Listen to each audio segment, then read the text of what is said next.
Two doctors committed suicide last year after failing their final exam of their training. This exam leads them to become a specialist in their chosen field. They failed that exam and committed suicide. I bumped into a doctor today I haven't seen for a little while. Emergency medicine training programs, colleges, they have you run around the whole country basically. If you're living in one city, they'll throw you around all the different hospitals, different parts, different wards, different jobs, to make you a well-rounded doctor before you can sit your final exam and become a full consultant, full specialist in ED. Haven't seen him for a little while. He's come back for another 6-month stint with us. Started chatting and he said, I'm soon going to sit my exams. This is it, man. And so we kind of got chatting about that, and I said to him, all the best, man. You know, it's a high stakes. I really, really hope you pass. It breaks my heart when these guys put everything into their career and the final very, very high hurdle to jump over. A lot of them fall over it. And after 3 attempts, the college blocks you. So you can't take a 4th attempt. You're done. You can't become a consultant, a specialist. This often happens for people when in their 30s, right? You know, you finish your education, you start working as a doctor, you get into a college, you push really, really hard to get there.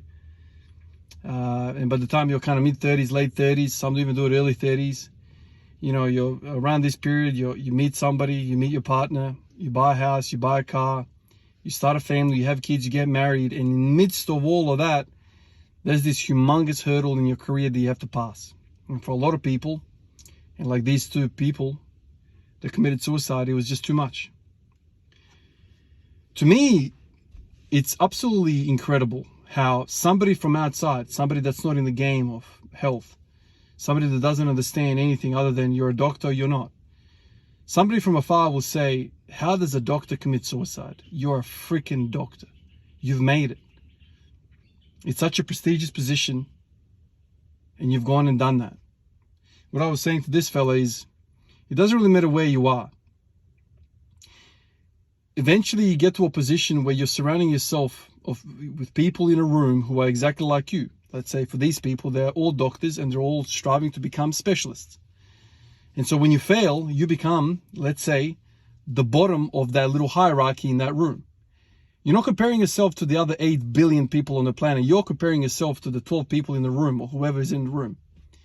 So it's a really narrow-minded perspective, but we are constantly like that. You go to the gym, you look around, am I the biggest guy here? Have I got the biggest deadlift? Do I have the biggest bench press? Do I have the biggest this, that, the biggest arms? We're constantly like that. It's like human nature, right? Who's the alpha around here? Am I the boss around here? That kind of thing. And what me and this fella you started chatting in the corridor about was this very thing. You cannot make something your whole identity. That career, that exam is not you.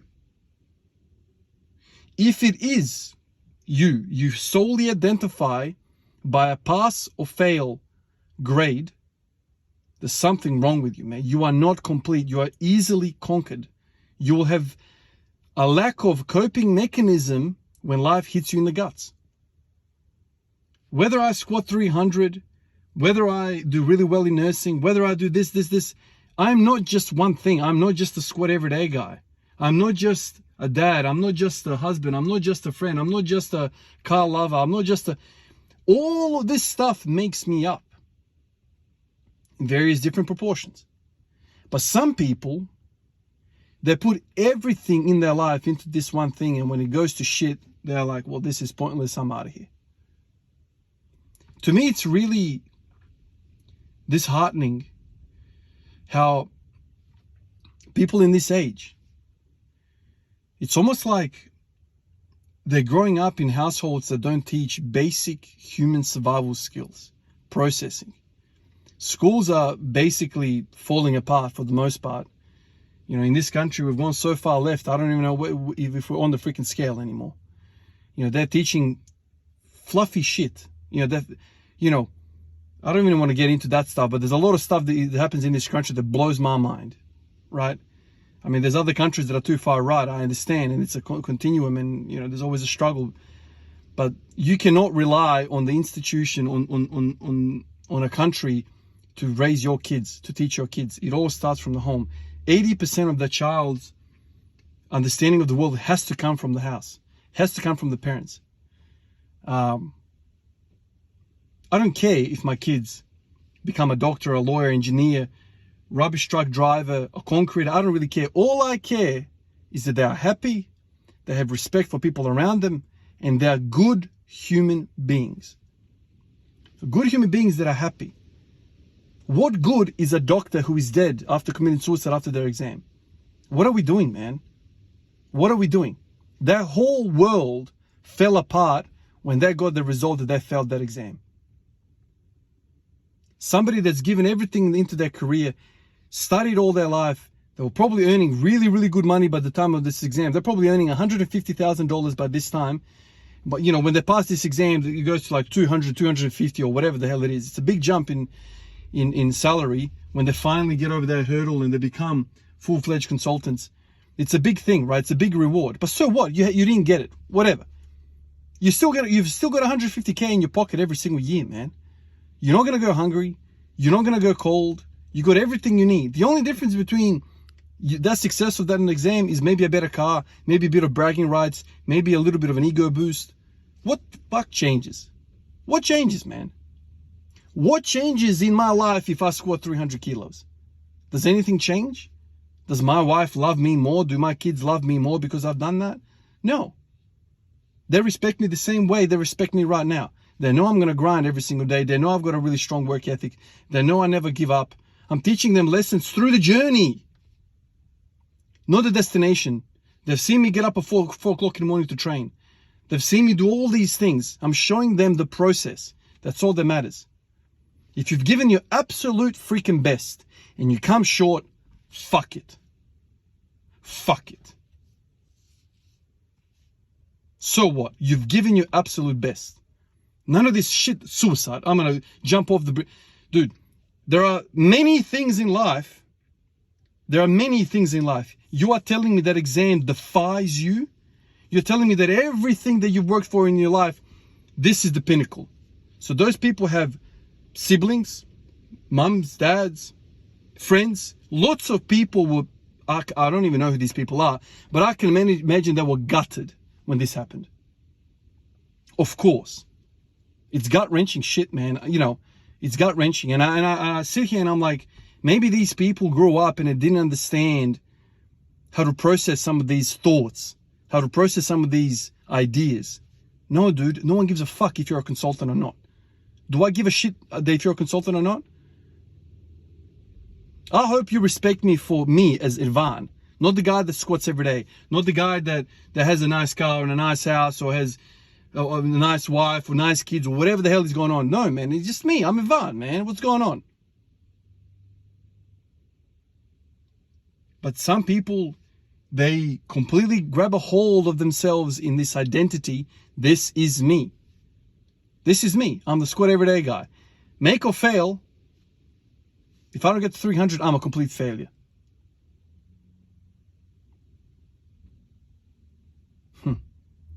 It's sad. And I was genuinely surprised when I heard that. I didn't know that. I know these exams are high stakes. I know a lot of people get divorced over this stuff because, like I mentioned before, it's a busy time, your 30s, man. You're popping kids out, you're getting married, you're buying houses, you're probably renovating the houses. Freaking houses, a shitbox right now is $1 million in Australia. Absolute turd of a shitbox. $1 million. How much are salaries around here, man? You're paying us $500,000? Bullshit.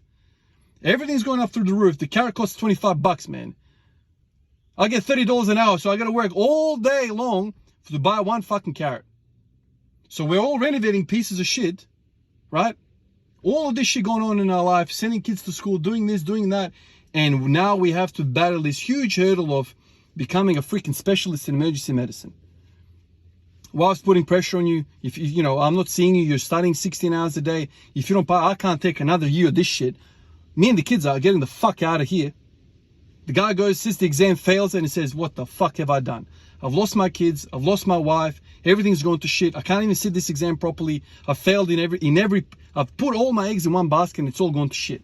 What now? Fuck this. Where's the news? See that train of thought? Now tell me, those kids that now have lost a father, would they rather a dad who is a registrar, somebody who hasn't finished their training and alive, or a dad, a consultant who is nowhere to be found? I don't know how many times I've seen people in my time who are full-blown consultants, full freaking blown, money coming out of their eardrums, completely broke down, fucked home. Kids don't talk to them. Wife doesn't talk to them, divorced. Half of their family doesn't talk to them, gone. And this is what society will say, success. Look at that professor. Kurchina professor. Mr. Kurchina. Legend. I want to say what Kurchina means, man, but I'll probably get demonetized if I said that or whatever. I don't give a shit. Some of you guys will understand. It's a Serbian word to describe a beautiful thing in life. But this is what happens. People think they've made it to their professor. No one gives a shit, dude. Most people are too concerned about their own shit to give a crap about you. Take care of the most important things in life. Be kind to the inner circle that you have. Your parents, your siblings, your kids, your wife. This is all that matters, man. Because one day you're going to go. Who's going to come to your funeral?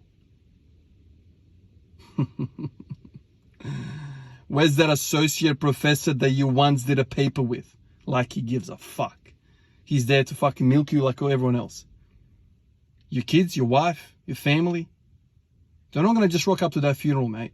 They're going to rock up every single day, every single anniversary, every single birthday of yours. They're going to rock up all the time and reminisce, sit next to that stone and reminisce about you. And you're going to live on through them. But these associate professors, you're lucky you get a thought once a year. You're lucky. You're lucky. Think twice about the decisions you make and where you put your eggs. You put that in the wrong basket, man, you're fucked. You're not going to be happy. I'm telling you. I work with some of the most successful people in this city. Brilliant minds. And they walk into that emergency department, they look like a piece of shit. Unhappy. Right? But he's a professor. Professor.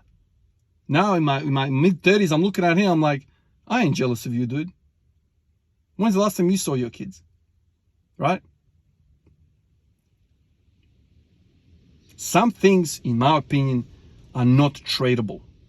I don't care what it is, man. I don't care what it is. Pissing off your family, your inner core, for some nice little poster on the wall that says PhD in Kurats pallets. I don't know, dude.